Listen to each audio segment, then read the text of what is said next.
Well, for many, many decades, the U.S. government has dismissed out-of-hand UFO sightings as crank stuff, things that lunatics babble about. Now, suddenly, they're taking a different approach. They are telling the truth. They're finally admitting that UFO sightings are, in fact, routine, and the government is now being systematic in investigating the question of UFOs. A new History Channel documentary called Unidentified will explore the military's many recent encounters with unidentified aircraft. The object the Navy pilot is tracking suddenly seems to get bigger. The object then appears to accelerate rapidly, disappearing off screen. That's a significant rate of acceleration in a horizontal plane off to the left. That's very fast. The object appears to perform a similar maneuver to what the pilots witnessed. Instantaneous acceleration at this rate would produce a force of gravity, or G-force, so extreme it would crush a human being.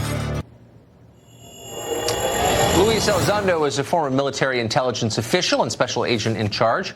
He joins us tonight. Luis, thanks very much for coming on. Thank you, Tucker, for having me. So the military's decided to stop lying about this. I guess the first question is, why did they lie for so many years about what they knew? I think that's a fair question, Tucker. I think there could be multiple answers. I think, first and foremost, let's look at the obvious. We didn't have quite the technology for decades that we do now. We now have the technology on some of the most sophisticated weapon systems that give us the fidelity that we need to better ascertain what these things are. Another answer could possibly be, frankly, stigma and taboo, and that this is a topic that is fraught with these landmines, potential, if you will, proverbial landmines. Yeah, I mean, we sent a man to the moon 50 years ago, so we've had technology for a while, and in fact, it's been more than 60 years since right after the Second World War that the U.S. military has been downplaying these reports. So over the course of that time, some of the smartest, most dedicated people in our country watching these unexplained aerial phenomena, they must have gathered quite a bit of information about UFOs. What have they learned, do you think, in all these decades?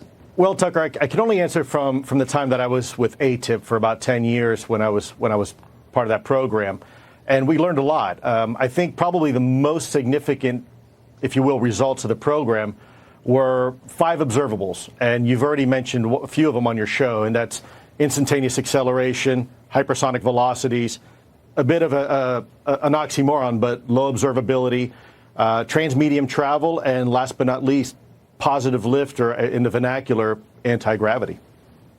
So, I mean, there have been enough sightings over a long enough period that the idea that this is a computer glitch or that these are generated somehow by radar systems, that can't be right, correct? Tucker, we are well beyond right now establishing whether or not these things exist. It is an absolute fact that they are there. Now, what they are, where they're from, who's behind the wheel, we simply don't know. I mean, is it possible these things are a foreign adversarial technology that somehow was developed in secret and we're just now trying to figure these things out? It's possible, but there's also other possibilities as well of what these things could be.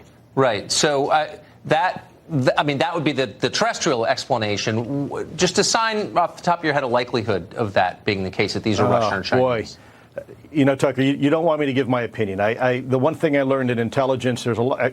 You can be absolutely sure of something and be absolutely wrong. Of course, so it's happened to me many times. But it sounds. I guess just to sort of put a bow on it. I think it's a low probability. That's it. Okay. It's a very low probability. Look, we have the most sophisticated weapon systems right now on the face of the planet, and we can identify not only a 737 or a MiG-25 or a F-22. We can tell you even what airline it is and the difference between the models of aircraft within that type of aircraft. So I think it's highly unlikely that a foreign adversary was successful in developing something like this. So let me ask you one last question. Do you believe, based on your decade of serving in the U.S. government on this question, that the U.S. government has in its possession any material from one of these aircrafts? I do, yes. You think the U.S. government has debris from a UFO in its possession right now? Unfortunately, Tucker, I really have to be careful of my NDA. I really can't go into a lot of more detail than that. Okay. But simply put, yes. All right. Well, we have a lot more to find out. And I'm very glad that you came on our show tonight. I hope Thank you for having me.